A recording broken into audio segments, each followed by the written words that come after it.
João capítulo 21, versículo de número 15, todos encontraram? Acho que não todos.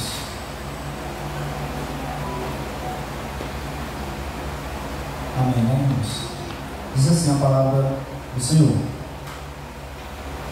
depois de terem comido, Jesus perguntou a Simão Pedro: Simão, filho de João, dependendo da tradução, filho de Jonas, amas-me mais do que estes? Ele respondeu: sim, Senhor, tu sabes que te amo. Disse-lhe: apacenta os meus cordeiros. Tornou a perguntar-lhe: Simão, filho de João, amas-me? Ele respondeu: sim, Senhor, tu sabes que te amo. Disse-lhe Jesus: apacenta as minhas ovelhas. Perguntou-lhe pela terceira vez: Simão, filho de João, amas-me? Simão entristeceu-se por Jesus lhe ter perguntado pela terceira vez: amas-me? E respondeu: Senhor, tu sabes tudo, tu sabes que eu te amo. Disse Jesus: pastoreia as minhas ovelhas. Amém. Somente esses versículos. Hoje é o nosso segundo dia da campanha, Encontro dos Restaurados. Aleluia. E vai ser nesse texto, neste capítulo 21, que nós vamos meditar um pouco da palavra de Deus. E o Evangelho de João, que nós acabamos de ler alguns versículos do capítulo 21, ele traz alguns relatos que não contém nos outros evangelhos. João, ele conta algumas histórias que aconteceu, que a gente não vê nem em Mateus, nem em Marcos, nem em Lucas. E um dos acontecidos é este que está aqui no seu capítulo 21. O apóstolo João, ele nos ensina como nos relacionarmos com Cristo ressurreto. Porque depois que Jesus ele ressuscitou, ele aparecia e desaparecia. E os discípulos nunca sabiam quando e a que hora Jesus voltaria a aparecer de novo. Então eles tinham que estar sempre alertas para quando Jesus aparecesse a eles novamente. E isso nos ensina algo importante, que nós devemos estar sempre alertas e preparados. Porque se Jesus ele volta hoje, nós estamos preparados. Se Jesus ele voltar agora, nós estamos alertas. Então João nos ensina a nos relacionarmos com Cristo ressurreto, que a qualquer momento ele pode aparecer no nosso meio. Aleluia. E João ele usa o seu último capítulo da biografia que ele fez de Jesus para relatar a restauração de seu amigo Pedro. João ele vai contar que seu amigo Pedro foi restaurado ao apostolado. E por que Pedro precisou de uma restauração?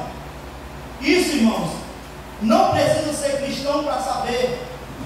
Até que não é evangélico, até que não é cristão, conhece a história de Pedro, que ele negou Jesus 3 vezes.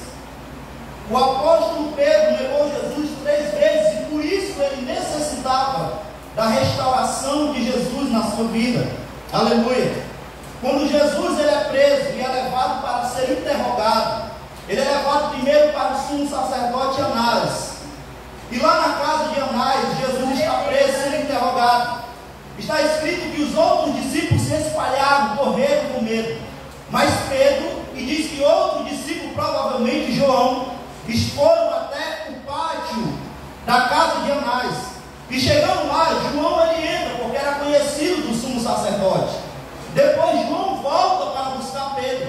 E quando Pedro ele está entrando no pátio, havia uma serva que ficava cuidando da porta da entrada, quem poderia sair, quem poderia entrar. E ela pergunta para Pedro: tu não és um dos discípulos deste homem? E Pedro nega a primeira vez: não sou. A noite era fria, ele procura uma fogueira para se aquecer. Ele se achega diante de outras pessoas, servos do sumo sacerdote e guardas, e ele está lá se aquecendo no meio do frio. Quando aquelas pessoas perguntam: tu não és um dos discípulos desse homem e ele nega Jesus pela segunda vez: eu não sou. Só que no meio destas pessoas estava um parente de Mal, com a qual Pedro havia cortado a sua orelha, e ele diz: eu não te vi lá no jardim. E Pedro, ele nega pela terceira vez, jurando, e chega a praguejar: eu juro que eu não conheço esse homem, eu nunca vi este homem, nunca segui este homem. Pedro nega Jesus 3 vezes, aleluia. Essa história todo mundo conhece, até porque os 4 evangelistas registraram. Tanto Mateus, Marcos, Lucas e João contaram a negação de Pedro.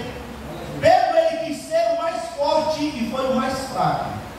Porque quando Jesus avisou a ele que ele iria negá-lo, que os discípulos iriam se escandalizar, Pedro bateu, claro, estou aqui imaginando, que ele bateu no peito e disse: eles podem se escandalizar e te deixarem, mas eu estou contigo para a prisão e até a morte.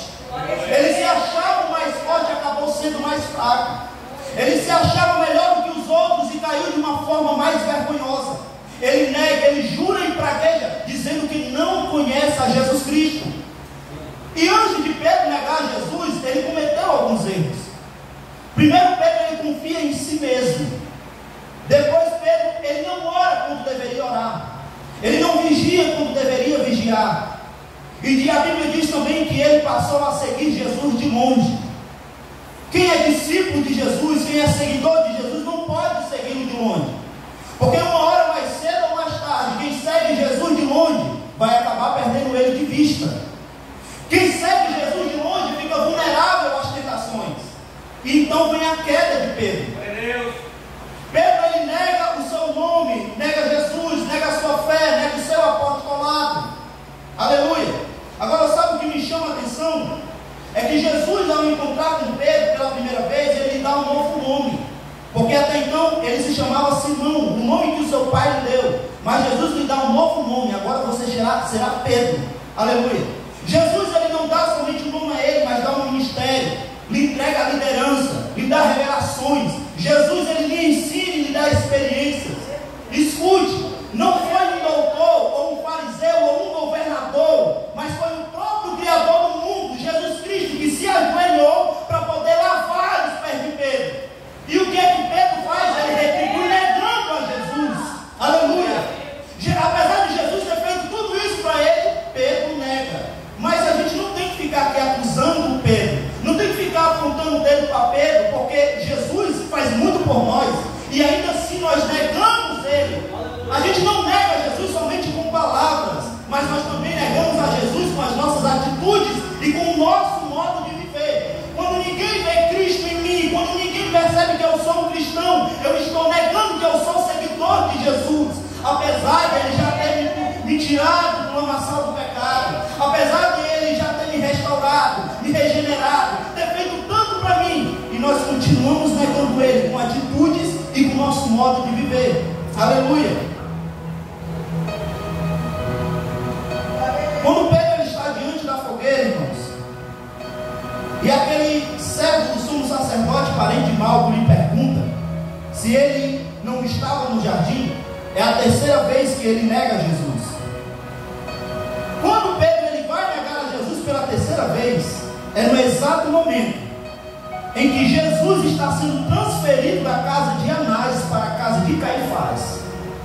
Jesus está lá amarrado, sendo levado de uma casa para outra. É nesse momento, nessa transição, que Pedro nega Jesus pela terceira vez.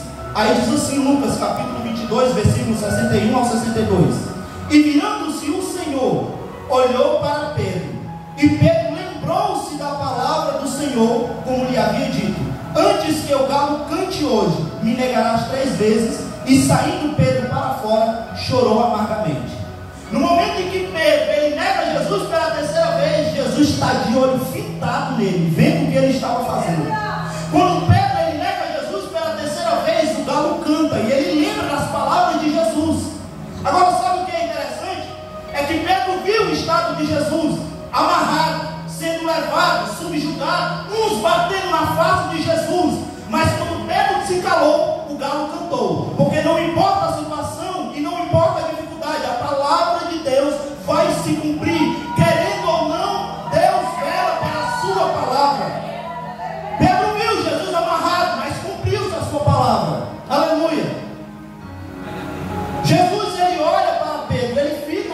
nele, no exato momento em que ele está negando pela terceira vez. Porque Deus, Ele está de olho quando nós estamos de pé, mas Ele também está nos olhando quando estamos caídos. Jesus, Ele está de olho quando nós estamos abrindo mão de certas coisas para poder agradá-lo, mas também Ele está de olho quando nós estamos fazendo aquilo que não lhe agrada. Jesus, irmãos, não pense que Jesus ele vai estar somente de olho nos dias bons. Naqueles dias ruins também Ele está de olho. Quando nós pecamos contra Ele está olhando. Ah, mas isso é constrangedor, e é para ser. O olhar de Jesus na nossa vida, no momento que a gente estiver fazendo algo de errado, é para ser constrangedor mesmo. Ninguém pode pensar que frequentando certos lugares, não pense que Jesus vai ficar do lado de fora. Ele vai entrar junto e vai ver o que estamos fazendo. Não pense que quando nós estivermos olhando para algo que não devemos olhar, Jesus vai fechar o olho, não. Ele vai ver o que nós estamos olhando, seja quando nós estivermos fazendo a sua vontade ou não. Jesus está com os olhos fitados na gente. Aleluia. E diz que quando Jesus ele olha para Pedro, Pedro saiu dali para chorar amargamente. Aleluia. O que me chama a atenção, irmão, nessa passagem, é que para Pedro bastou um olhar de Jesus para lhe levar ao arrependimento. Um olhar de Jesus levou Pedro a chorar amargamente, arrependido pelo que ele havia feito. O que é necessário para Jesus fazer para nos levar ao arrependimento? Para Pedro foi necessário olhar, e para a gente, o que Jesus tem que fazer para nos levar ao arrependimento? Pedro ele sai dali e chora amargamente. Pedro ele não encheu os olhos de lágrimas. Não, Pedro teve um choro contínuo e longo. Louvado seja Deus. Essa palavra no original amargamente, ela também metaforicamente, ela traz um sentido de dor aguda. Para quem não sabe o que é dor aguda, é uma reação do organismo a algo instantâneo. É uma reação do organismo a algo instantâneo. Por exemplo, se você levar um corte, de imediato você vai sentir essa dor. Se você levar uma pancada, vai ser no mesmo instante você vai sentir uma dor. Isso é uma dor aguda, é algo instantâneo. Quando o galo canta, foi como se Pedro tivesse levado uma pancada. Foi instantâneo para ele. Quando Jesus olha para ele, foi como se ele tivesse levado um corte. Ele sentiu na hora. E por isso ele saiu dali para chorar amargamente. Irmãos, eu quero que nós venhamos entender esta noite que o problema não é pecar. O problema é pecar e não sentir mais nada. Aleluia. O problema é a gente pecar. E quando Jesus fizer uma coisa para nos levar ao arrependimento, a gente não sentir mais nada. A gente está espiritualmente anestesiado ao ponto de errar e não chorar mais pelas nossas falhas. Aleluia. O problema é pecar e estar espiritualmente anestesiado. Jesus fazer algo para nos trazer de volta e a gente não esboçar nenhuma reação. Lembra quando Adão pecou? Ele desobedeceu a Deus, comendo do fruto que não deveria comer. Quando Adão peca, ele se esconde. Deus vem fazer a sua visita diária. E quando chega, Deus não pergunta: o que tu fizeste, Adão? Deus não pergunta assim. Deus pergunta: Adão, onde estás? Onde tu estás? Deus não pergunta o que Adão fez. Deus pergunta onde ele está. Porque para Deus, Ele não está preocupado com o nosso pecado. Ele está se importando mais com a consequência do pecado que nós cometemos, que é nos separar da sua presença. Aleluia. É por isso que quando nós erramos, Ele não pergunta o que a gente fez. Isso Ele já sabe. O que Ele quer é que a gente nos apresente, confesse a nossa falha e nos arrependa para a grande restauração que Ele tem para fazer na nossa vida. Aleluia. No versículo 1 do capítulo 21, os discípulos, versículo 1 em diante, diz que os discípulos eles foram para o mar de Tiberíades, que ficava na Galileia. E por que eles estavam lá? Porque no dia em que Jesus ressuscitou, algumas mulheres estavam indo ao sepulcro, e elas ficavam se perguntando: quem vai tirar a pedra para nós? Só que quando elas chegam lá, a pedra já estava removida, e havia um anjo lá que disse que Jesus já havia ressuscitado. Então manda elas darem um recado para os discípulos, dizendo: aleluia, mas ide, dizei a seus discípulos e a Pedro, que ele vai adiante de vós para a Galileia, ali o vereis como ele vos disse. O anjo dá um recado: Jesus vai lá para a Galileia encontrar vocês. Diga isso para os discípulos e para Pedro. Aleluia. Por isso eles estão lá na Galileia. Quando eles chegam no mar, Pedro ele vai dizer: eu vou pescar. Os discípulos dizem: nós também vamos contigo. Eu não sei o motivo, se eles estavam com fome, se eles queriam pegar peixes para vender e conseguir algum dinheiro. Isso eu não sei. O que eu sei é que eles passaram a noite toda trabalhando e não pegaram nada. Não pegaram uma piaba sequer, uma sardinha. Passaram a noite toda trabalhando e não tiveram êxito. E isso sabe por quê? Porque Jesus já havia lhes falado em João capítulo 15, versículo 5: sem mim nada podeis fazer. Sem Jesus nada nós podemos fazer. Aleluia. Só que no versículo 4, quando eles passam a noite toda trabalhando, o versículo 4 diz que ao amanhecer Jesus apareceu na praia. Ao amanhecer, enquanto os discípulos passaram a noite toda trabalhando e o seu trabalho não deu fruto, ao amanhecer Jesus aparece na praia. Aleluia. Irmãos, o choro ele pode durar uma noite, mas a alegria pode ter certeza que ela vem pela manhã. E quando ao amanhecer Jesus aparece, ele vem com a solução, ele vem com a cura, ele vem com a providência, ele vem com a orientação, ele vem com a restauração que nós precisamos. Aleluia. E quando Jesus chega, ele poderia ter chegado xingando aqueles discípulos que abandonaram ele. Poderia ter chegado repreendendo: vocês são os covardes, vocês me abandonaram no momento mais difícil. E quem sabe Pedro e os discípulos esperavam isso de Jesus, uma repreensão. Só que quando Jesus chega de manhã na beira da praia, a primeira coisa que ele vai dizer é: filhos. Jesus vai chamar eles de filhos. Jesus já havia chamado eles de servos, de amigos, de irmãos, e é a primeira vez que chama eles de filhos. Aleluia. Porque não importa as nossas falhas e os nossos erros, Deus ele insiste em continuar sendo nosso Pai. Aleluia. Louvado seja Deus. Deus ele insiste em continuar sendo nosso Pai. Aleluia. Quando Jesus chega, ele chama eles de filhos e pergunta: tens alguma coisa para comer? Os discípulos dizem não. Aí Jesus diz: lançai a rede para o lado direito. Até então eles não conheciam que era o Senhor, provavelmente pela distância, já que eles estavam a 90 metros da praia. E Jesus dá a orientação: lançai a rede à direita. Escute, meus irmãos, se após nós sofrermos algum fracasso, e se nos dispusermos a dar ouvidos ao Senhor, Ele vai nos ensinar o modo certo de servi-lo. Aleluia. Eu te digo, se após um fracasso na nossa vida, nós nos dispusermos a ouvir a voz do Senhor, ainda tem jeito, ainda tem uma chance. Aleluia. Enquanto nós trabalharmos nos mares da vida, pode ter certeza, Jesus está na beira da praia, nos olhando e pronto para nos orientar, para garantir o sucesso e a vitória naquilo que nós estamos fazendo. Aleluia. Quando Jesus chegou, o resultado da pesca foi diferente. Nós precisamos confiar e aprender a lançar a rede sob a direção de Deus. Nós precisamos lançar a rede para onde Jesus está ordenando a lançar. Aleluia. Assim nós veremos que o nosso trabalho não vai ser em vão. Louvado seja Deus. Os discípulos eles obedecem a Jesus. Eles lançam a rede ao lado direito. Está escrito na Bíblia que eles pegaram 153 grandes peixes. No versículo 11 vai dar o detalhe: a rede não se rompeu. Glória a Deus. Foi muito peixe e eram grandes.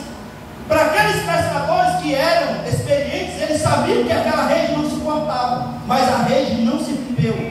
Eu quero que os irmãos olhem agora para essa meditação até onde eu cheguei aqui, para essa pescaria que eles estavam fazendo, e olhem agora como se fosse a obra de Deus, a igreja do Senhor Jesus Cristo. Enquanto a gente estiver trabalhando sem Jesus, o nosso trabalho será infrutífero. Enquanto a gente estiver trabalhando, lançando as redes para o lado oposto do que Jesus está nos ordenando, o trabalho vai ser em vão. Mas quando nós dermos ouvido a Ele, quando nós começarmos a trabalhar debaixo da sua vontade, então nós vamos ver que o nosso trabalho vai dar muito fruto. Aleluia. Nós vamos ver o quanto de pessoas vai adentrar por estas portas. Pessoas querendo Deus, pessoas sedentas de Deus, pessoas querendo entregar a vida para Deus.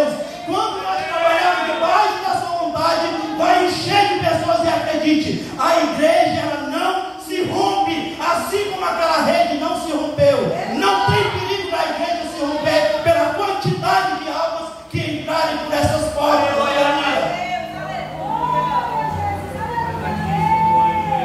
O que me chama a atenção, irmãos, é que um pescador, ele pega um peixe vivo, ele pega peixes vivos, mas quando estão presos na rede, os peixes morrem.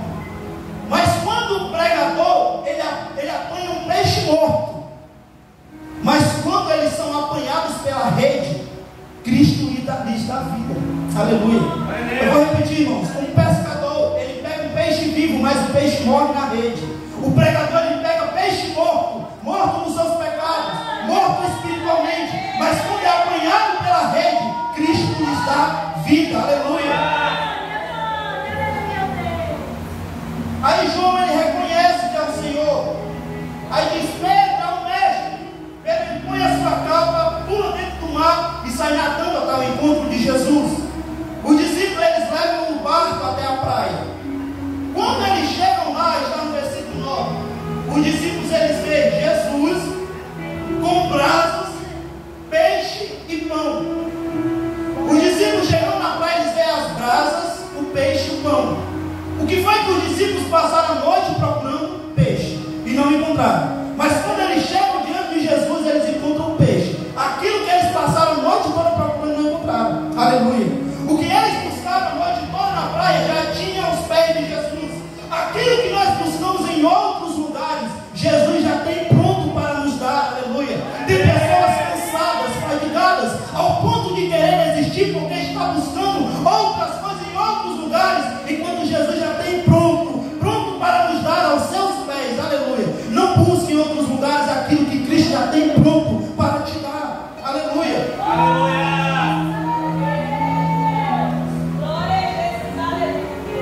Os discípulos, eles comem, e quando eles terminam, a gente lendo todo esse texto, irmãos, até Jesus se direcionar a Pedro, nós não vemos em nenhum momento Pedro falando algo para Jesus.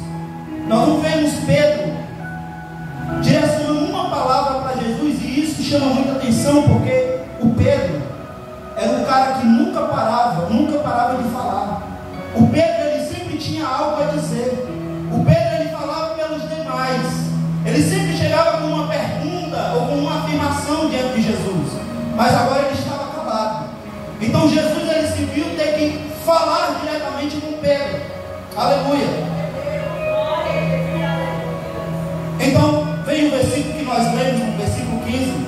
Jesus pergunta: Simão, filho de João, amas-me mais do que estes? Aleluia. Jesus lhe faz uma pergunta: Pedro, tu me amas? Enquanto Pedro estava calado, Jesus falou com ele.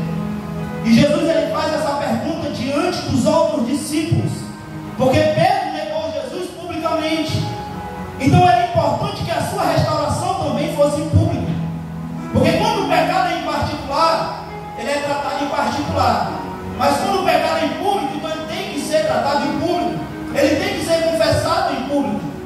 Jesus pergunta 3 vezes a Pedro: tu me amas? 3 vezes.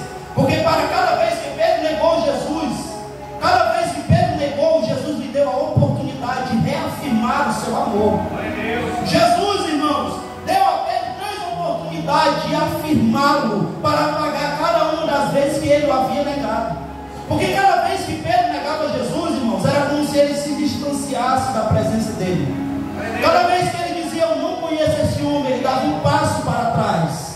Aí Jesus faz a primeira pergunta: Pedro, tu me amas?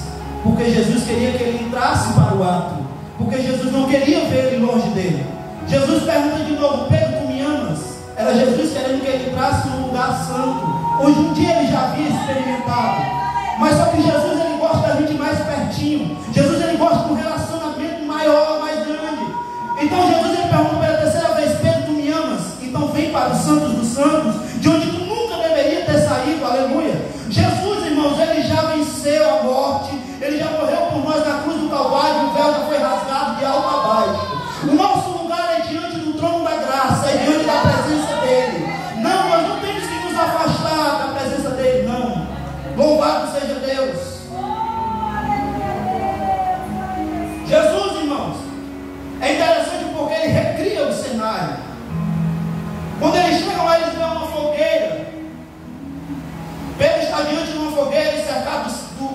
só discípulos. Assim como foi na noite em que ele negou Cristo, diante de uma fogueira e cercado de homens, Jesus ele recria um cenário de propósito. Aleluia. Pedro, na noite que ele negou a Jesus, ele buscou a fogueira para poder se aquecer. Só que aquela fogueira quem havia feito eram homens. E quando Pedro chega para se aquecer, ele acaba se esfriando espiritualmente.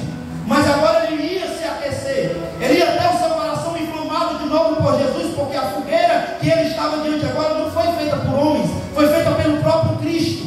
Então ele ia reacender a chama do seu primeiro amor novamente. Jesus, irmãos, ele recria um cenário de propósito. Porque diante da fogueira, era como se ele estivesse dizendo para Pedro: diante da fogueira tu me negou e caiu. Então diante da fogueira tu vai me confessar e eu vou te levantar e te restaurar. Aleluia. Quando Jesus ele recria o cenário, ele queria dizer para Pedro, estava nos mostrando também, que ele é um Deus que muda a cena sem precisar mudar o cenário. O que eu quero dizer com isso é que ele vai mudar a nossa vida sem precisar nos tirar de onde nós estamos, sem precisar nos tirar geograficamente de um lugar. Ele vai transformar a nossa vida espiritual, porque ele é um Deus que não precisa mudar o cenário para mudar a cena. Aleluia. Aquela rua que era um trauma para você não vai ser mais. Aquela casa que era um pesadelo não vai ser mais. Por quê? Porque as más lembranças serão substituídas pelas boas lembranças. Aqueles momentos infelizes vai dar lugar por momentos felizes. Aleluia. Acredite, Deus vai mudar a cena sem precisar mudar o cenário. Louvado seja Deus.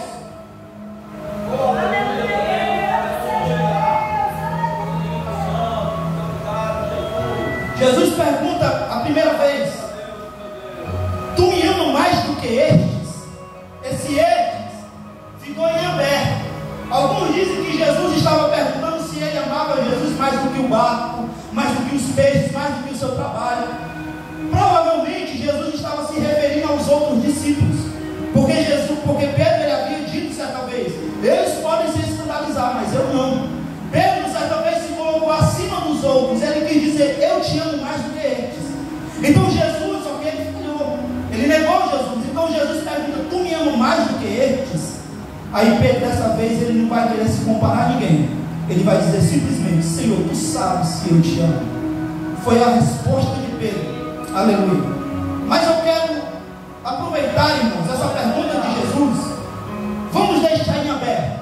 Vamos supor que Jesus estava perguntando sobre tudo: sobre o barco, sobre o peixe, sobre os trabalhos, sobre o trabalho.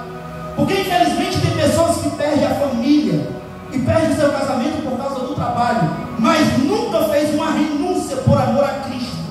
Tem pessoas que amam mais o seu trabalho do que a Jesus. Então Jesus ele nos faz essa pergunta nesta noite: tu me amas mais do que estas coisas? Tu me põe acima destas coisas, do que o trabalho, do que os seus negócios, do que a sua família. Aleluia. Porque o amor a Cristo tem que ser exclusivo. Louvado seja Deus. Quando Pedro responde a primeira vez: Senhor, tu sabes que eu te amo. Então Jesus responde: então apacenta os meus cordeiros. Aí Jesus pergunta pela segunda vez: tu me amas? Aí ele responde: tu sabes que eu te amo. Aí já muda. Jesus não pede para ele apacentar os cordeiros, Jesus pede para ele apacentar as ovelhas.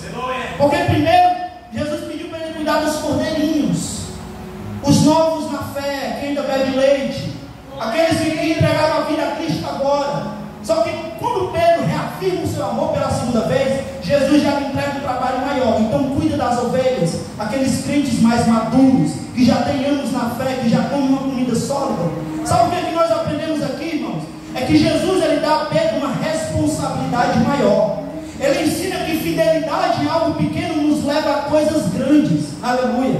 Então não despreze aquilo que Deus te deu só porque você acha que é pequeno. Não despreze aquilo que o Senhor entregou nas suas mãos para você cuidar, só porque você olha para o outro lado e vê pessoas cuidando de coisas grandes. Não fique se perguntando por que Deus deu isso a ele e deu só isso para mim. Seja fiel no pouco e no muito. Acredite que Deus vai te colocar. Mateus capítulo 25 versículo 23: disse-lhe o Senhor: muito bem, servo bom e fiel, sobre o pouco foste fiel, sobre o muito te colocarei. Vem, alegra-te com o teu Senhor. Aleluia. Louvado seja Deus.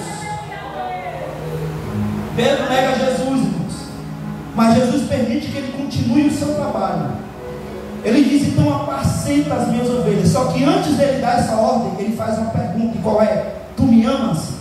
Isso é muito interessante, porque Jesus, irmãos, ele não pergunta se nós temos teologia, ele não pergunta se tem o certificado do MEC, ele não pergunta quantos certificados nós temos pendurados na nossa parede, ele não pergunta se nós temos uma voz bonita. Para trabalhar na sua obra, sabe o que é essencial? Amar o dono da obra, porque se não amar a Jesus, não suporta, não aguenta, quer desistir, quer jogar tudo fora, aleluia. Para trabalhar na obra de Deus, ele não pergunta outra coisa, o que ele pergunta é: tu me amas? Se ama, então apacenta as minhas ovelhas, aleluia. Então trabalha na minha obra. Pedro errou, irmãos, Pedro negou, caiu. E quem sabe, porque Jesus ele era cercado de discípulos, eram 12 apóstolos, mas tinham muitos discípulos. E quem sabe um deles, eu não sei, eu só estou conjecturando, mas pode ser que poderia ter pessoas que ficavam se perguntando: como é que Jesus escolhe Pedro? Como é que Jesus entrega a liderança para Pedro? O cara tem pavio curto, o cara fala cada besteira na hora errada. Olha aí, caiu, negou a Jesus, eu sabia que ele ia cair. Tem pessoas que não entendem aquilo que Cristo me entrega nas nossas mãos. Tem pessoas que ficam se perguntando por que Jesus escolheu ela, por que Jesus escolheu ele. Eu sou melhor do que ele, eu canto melhor, eu prego melhor, e não entende por que Cristo escolheu esta pessoa. Aleluia. Aí quando a gente comete uma falha, comete um erro, aí fica: eu sabia, errou, caiu, pegou. Jesus errou. Pedro ele errou, irmãos, mas isso não significa que Pedro era um erro. Jesus não errou quando escolheu Pedro. A gente errou, pode errar, mas isso não significa que a gente é um erro. Jesus ele não erra nas suas escolhas. Se nós estamos aqui nesta noite, é porque, irmãos, isso significa que ele já começou uma obra, aleluia. Se nós estamos aqui nesta noite, é porque ele já começou uma obra. E eu digo mais: Jesus ele não é alguém que começa uma obra para não terminar. Jesus ele não começa uma obra para parar no meio do caminho, não. Filipenses capítulo 1, versículo 6: eu tenho certo por isto, que aquele que começou em vós a boa obra, ele a aperfeiçoará até o dia do Senhor, aleluia. O fato de nós estarmos aqui nesta noite, ele já começou uma boa obra na nossa vida. Nós erramos, mas nós não somos um erro. Jesus não errou quando nos escolheu, aleluia. Louvado seja Deus. Jesus, irmão, certa vez ele apareceu, João capítulo 20, estavam os discípulos presos dentro de uma casa com as portas todas trancadas. Jesus aparece no meio e diz: paz seja convosco, aleluia. Então, só que tem um porém: Tomé não estava junto com eles. Tomé havia faltado à reunião, aleluia. Quando Jesus vai embora, Tomé chega. Aí os discípulos dizem: o Senhor nos apareceu, Tomé. Tomé não acredita. Ele diz: a não ser que eu ponha meu dedo nos seus cravos e a minha mão do seu lado, eu não vou crer, aleluia. Está escrito na Bíblia que 8 dias mais tarde, Jesus aparece na mesma casa. Os discípulos estavam todos trancados, ele aparece no meio e diz: paz seja convosco. Quando ele diz isso, ele se direciona diretamente para Tomé. Tomé, vem, põe o teu dedo nos meus cravos e põe a tua mão do meu lado. Jesus voltou de novo só por causa de Tomé. Tomé, tu não crê? Então eu voltei para acrescentar a tua fé, aleluia. Elias estava lá com medo dentro da caverna. Deus tinha 7.000 que ainda não haviam dobrado os seus joelhos diante de Baal, mas Deus não queria deixar Elias lá. Eu tenho 7.000, mas eu ainda quero Elias, louvado seja Deus. Ainda que o pastor tenha 99 ovelhas, ele vai em busca daquela que se perdeu. A gente erra, mas não significa que nós somos um erro, aleluia. Mateus capítulo 12, versículo 20: Jesus não esmagará a cana quebrada, nem apagará o pavio que fumega, até que faça triunfar o juízo. Não sei, irmãos, pode ter passado por tribulação, pode ter passado por tempestade, o inimigo deve ter roubado algo de você, você pode estar triste querendo desistir, eu não sei, pode ter passado algo por cima, que pode ter te amassado, te quebrado, mas está escrito que ele não vai esmagar a cana quebrada. Está frio espiritualmente, ele não vai soprar para terminar de apagar o pavio que fumega, aleluia. Jesus, irmãos, ele pega aquele que está quebrado, ele não joga, não, ele restaura. Jesus ele não pega aquele que está só fumegando está frio espiritualmente e descarta, não. Ele vai reacender novamente a chama do primeiro amor. Aleluia! Glória a Jesus.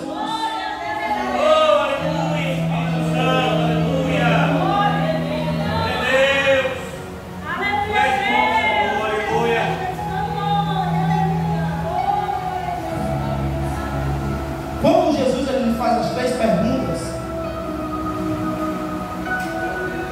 aí Jesus disse assim para Pedro: segue-me, Pedro. Aí lá vai os dois andando, aleluia.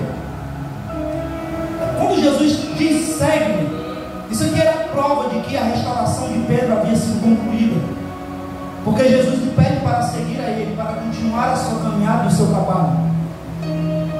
Irmãos, nós aprendemos umas coisas interessantes sobre a restauração, aleluia. Porque restauração, irmãos, não é um trampolim para nos jogar no topo. Restauração é ferramenta para ajudar o próximo. Então tudo aquilo que você passa, está passando, as suas feridas, Jesus ele vai cicatrizar, ele vai restaurar. Para quê? Para quando for lá na frente você vai encontrar pessoas que estão passando pelo mesmo processo que você passou. E aí, pela experiência, pelo que Jesus fez na tua vida, você vai ajudar elas a passar, você vai ajudar elas a vencer. Restauração, irmãos, não é trampolim para lhe jogar no topo, é ferramenta para ajudar o próximo. Aleluia. Pedro foi restaurado para restaurar. E assim Jesus ele vai fazer na vida daqueles que necessitam de uma restauração. Então Jesus diz: segue-me. Quando eles estão caminhando, aí Pedro ele olha para trás e vê João seguindo. Aí Pedro pergunta a Jesus: e deixe, o que será? Jesus ele dá umas palavras para Pedro, irmãos, e diz: segue-me tu. Primeiro Jesus diz segue, depois diz segue-me tu, deixando a ordem mais enfática, deixando mais clara qual é o mandamento naquele momento para Pedro. Pedro, esquece o que, não olha para trás, mantenha os olhos fixos em mim e me segue. Essa é a ordem agora. Por quê, irmãos? Porque Deus ele tem seu jeito de trabalhar diferente na vida de cada um. Ele tem o seu modo de trabalhar diferente na vida de cada um, ao ponto de que se eu ficar reparando a forma que ele trabalha na vida do irmão A, do irmão B, eu não vou entender. E para evitar disse-me-disse, falatórios, fofocas, nós temos que manter os olhos fixos em Jesus e deixar de se incomodar com a vida dos outros. Aleluia. Pedro ele olha para trás e esse aqui que está seguindo Jesus. Jesus diz: segue-me tu, deixa a vida de João em paz, porque o que eu tenho para ele tu não entende. Aleluia. Então a gente tem que manter os olhos fixos em Jesus e esquecer a vida dos outros. Jesus nos chama para manter os olhos nele, o foco em Jesus. Aleluia. Pedro ele havia tirado pela 3ª vez os olhos de Jesus. A primeira vez foi em Lucas 5, na pesca maravilhosa. Pedro deixou de olhar para Jesus para olhar para si mesmo. A segunda vez foi na tempestade, quando ele estava olhando para Jesus, ele caminhava sobre as águas, mas quando ele deu atenção à tempestade, ele afundou. E a 3ª vez, ele deixa de olhar para Jesus para olhar para a vida de João. Não tire os olhos de Jesus, irmãos. A ordem é seguir a ele. Louvado seja Deus. Aleluia. Louvado seja o Senhor Jesus. Já vamos encerrar, irmãos. Nós vemos aqui alguns versículos e eu li somente a parte que Jesus ele faz as 3 perguntas a Pedro, se ele o amava. Aleluia. Presta atenção dos irmãos. Pedro, tu me amas? 3 vezes Jesus pergunta assim. Pergunta mais importante do que esta, irmãos, não poderia ser feita. Tu me amas? Pergunta mais importante do que essa não poderia ser feita. E sabe por quê? Porque a nossa salvação está intimamente ligada a este assunto. É questão de vida ou morte, é questão de céu ou inferno. E tudo vai depender da resposta que a gente der a esta pergunta. Tu me amas? Aleluia. Essa pergunta que Jesus fez é tão importante, irmãos. O amor que nós sentimos a Cristo é tão importante que Paulo vai escrever em 1 Coríntios capítulo 16, versículo 22.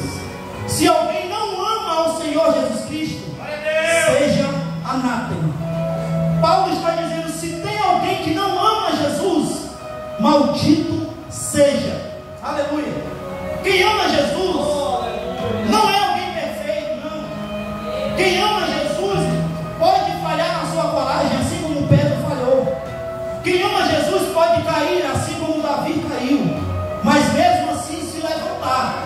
Agora, quem não ama Jesus, esse não está no caminho da vida, esse está debaixo de maldição. Aleluia. O amor a Cristo é inseparável da fé. Por favor, irmãos, atenção, o amor a Cristo é inseparável da fé. Porque se tem alguém que tem fé em Jesus, mas não ama, porque tem pessoas que têm fé em Jesus, mas não ama, a sua fé é semelhante à fé dos demônios. Porque os demônios creem em Jesus, mas não amam. E a fé dos demônios é intelectual, porém não é uma fé que salva. Então não tenha somente fé em Jesus, tenha fé e ame a Jesus, aleluia, para que a sua fé não seja semelhante à fé dos demônios. Porque naquele grande dia, irmãos, vai chegar pessoas dizendo: eu profetizei no teu nome, eu curei no teu nome, eu expulsei demônios no teu nome. E Jesus vai dizer: aparta-te de mim, vós que praticais a iniquidade.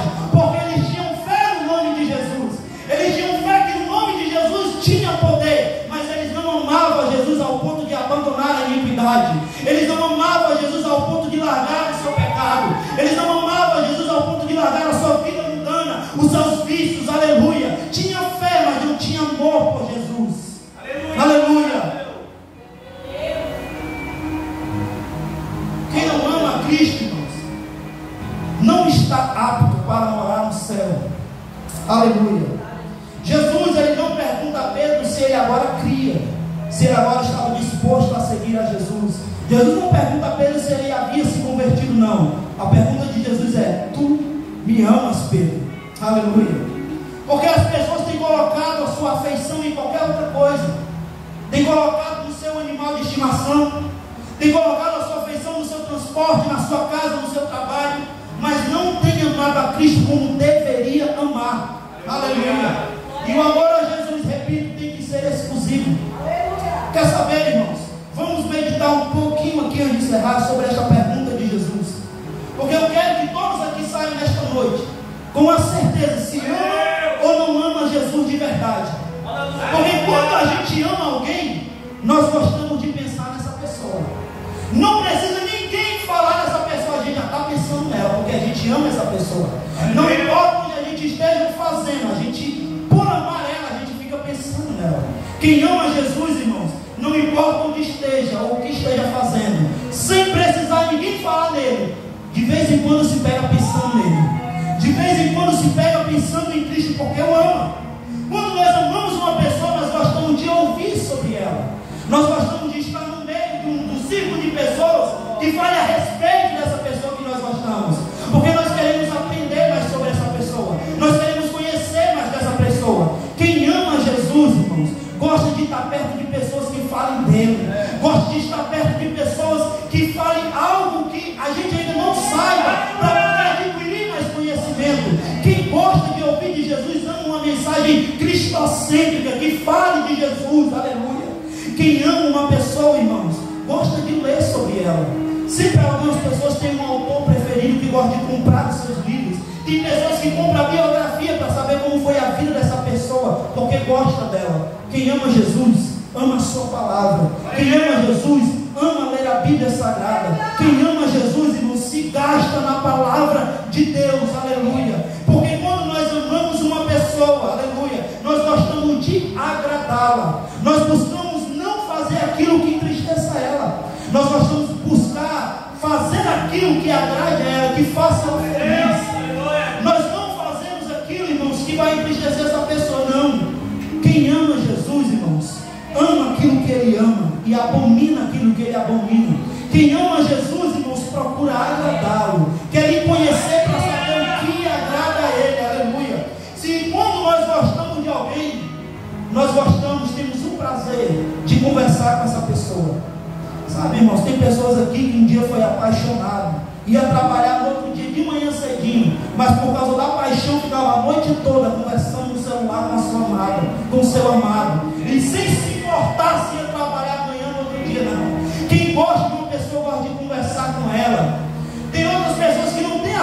tão interessante porque essa pessoa está apaixonada, está gostando, ama essa pessoa e só quer ouvir, só tem prazer de conversar com ela. Quem ama Jesus, irmãos, tem prazer de conversar com Ele, tem prazer de abrir o seu coração nos momentos de oração, tem prazer de fechar a porta do seu quarto, dobrar os seus joelhos e contar tudo para Ele o que está acontecendo. Quem gosta, quem ama Jesus, irmãos, levanta na madrugada para ter uma íntima conversa com Ele, aleluia. Quando nós amamos uma pessoa, nós queremos estar todo o tempo perto dela. A gente não gosta de se despedir, a gente não gosta de dar tchau. A gente, irmãos, não importa onde a gente esteja, a gente queria que essa pessoa estivesse perto da gente. Se a gente ama mesmo a Cristo, irmãos, a gente anseia pela sua volta. Se a gente ama realmente a Cristo, irmãos, não basta a gente apenas sentir Ele pela fé, a gente quer ver o seu rosto como realmente é. Se a gente ama a Cristo, a gente ora, vem Senhor Jesus, Maranata, para acabar com esse negócio de pecado que nos separa dele, aleluia. Você ama Jesus? Jesus faz uma pergunta para você nesta noite: tu me amas de verdade? Aleluia. Louvado seja Deus. Nós vamos louvar ao Senhor, irmãos. Glória a Deus. Glória a Jesus. Glória a Deus, aleluia. Glória a Deus. A pergunta que Jesus ele fez a Pedro: Pedro, tu me amas? É a pergunta que ele faz para cada um aqui nesta noite. Glória a Deus.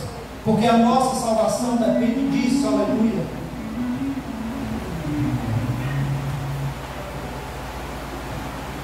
Vamos nos colocar de pé, aleluia.